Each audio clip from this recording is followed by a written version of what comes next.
We moved into the house in 2017, drawn by Southern California's promise of sunshine and safety, a perfect place to raise a family. Our tiny single-family home in Mission Valley fit the bill, small but nestled in one of those cookie-cutter suburban neighborhoods where the houses dated back to the late 50s and 60s.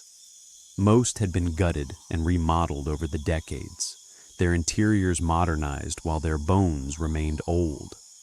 The neighbors were friendly, the location was perfect, everything seemed perfect.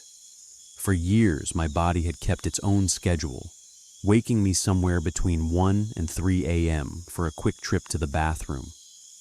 A brief interruption, then back to sleep. Nothing unusual, just the tedious rhythm of middle age. But 3 months after we moved in, routine became something else entirely. It was 1:30 a.m. when I woke that night, bladder heavy, eyes still crusted with sleep. I swung my legs over the edge of the bed, preparing to shuffle across the room in the dark, when I heard it, a sound from the kitchen, soft, rhythmic, metal scraping against porcelain. Clink, clink, clink. Someone was stirring a cup. My first thought was of my wife. I turned slowly, pulse already quickening, expecting to find her side of the bed empty. She was there, asleep. Her breathing was slow and even, utterly undisturbed. The boys were in their rooms. I'd checked their doors before bed, as I always did. The house had been locked, silent.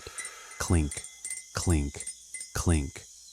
The sound continued, deliberate, patient, as though whoever held that spoon had all the time in the world, as though they belonged there. I sat frozen at the edge of the bed, the fog of sleep burning away in an instant. My heart hammered against my ribs.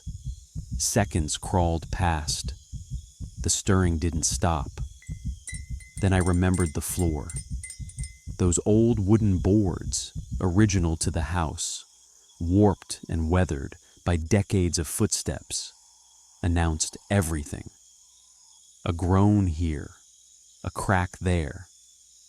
You couldn't cross a room in silence if you tried. My sons had learned that the hard way when they attempted late-night raids on the refrigerator. But I hadn't heard a single creak.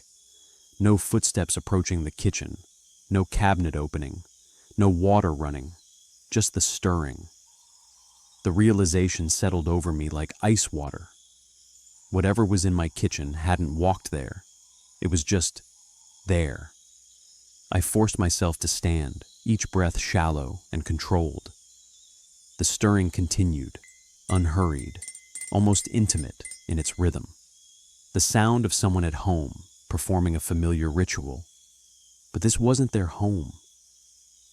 My bare feet touched the cold floor, and I moved toward the doorway, each step a calculated risk against the protesting wood beneath me. Every creak felt like a betrayal, announcing my approach to whatever waited in the dark. The hallway stretched longer than I remembered. The darkness thickened as I approached the kitchen entrance, pressing against my eyes like a tangible thing. Clink, clink, clink. I reached the corner, my hand braced against the wall. My fingers found the light switch, but I couldn't bring myself to flip it. Some primal instinct warned me that seeing would be worse than not knowing. One more step, and I'd see into the kitchen. One more step, and I'd know what was making that sound. I turned the corner. Silence. Absolute. Immediate. Total. As if someone had closed a door on the sound itself. Or as if whatever had been making it simply chose to stop the instant I appeared. Dark. Still.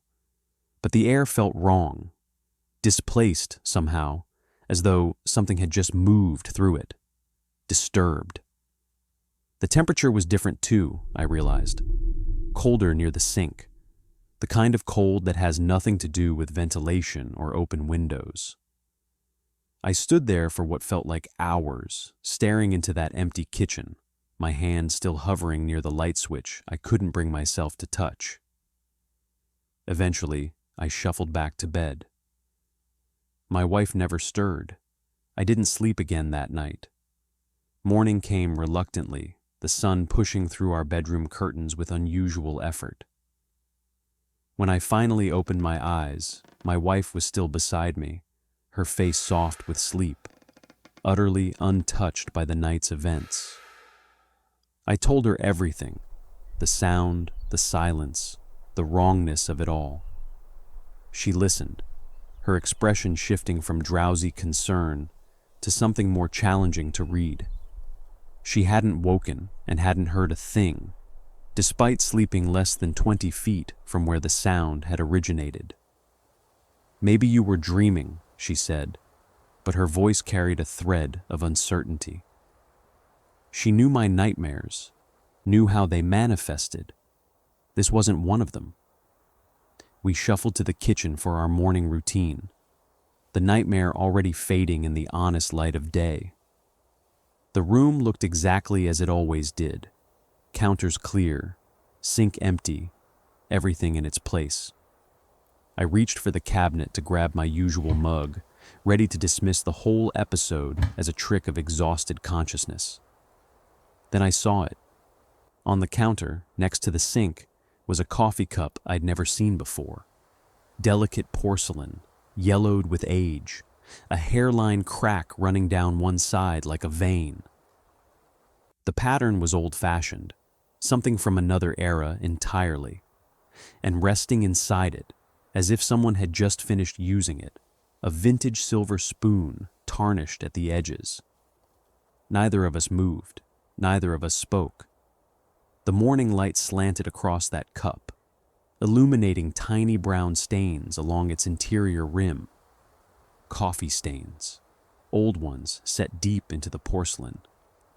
My wife reached for it, then stopped, her hand hovering inches above the handle.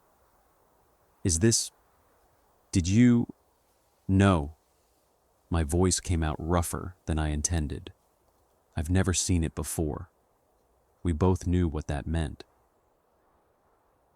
It hadn't been in any of the boxes we'd unpacked 3 months ago. Neither of us had any memory of bringing it into this house, of placing it on that counter, of setting that spoon so carefully inside. But someone had. Something had. And as I stared at that impossible cup, I realized with creeping certainty whatever had been stirring in my kitchen at 1:30 a.m. had been stirring this. My wife wrapped her arms around herself, suddenly cold despite the warm California morning streaming through our windows. "We need to get rid of it," she whispered. But neither of us moved to touch it. Because deep down, in that primitive place where instinct lives, we both understood the same terrible truth. Getting rid of the cup wouldn't get rid of whatever had left it there. The house settled around us with a soft groan, those old bones sighing in the morning warmth. Or maybe, I thought, listening to us,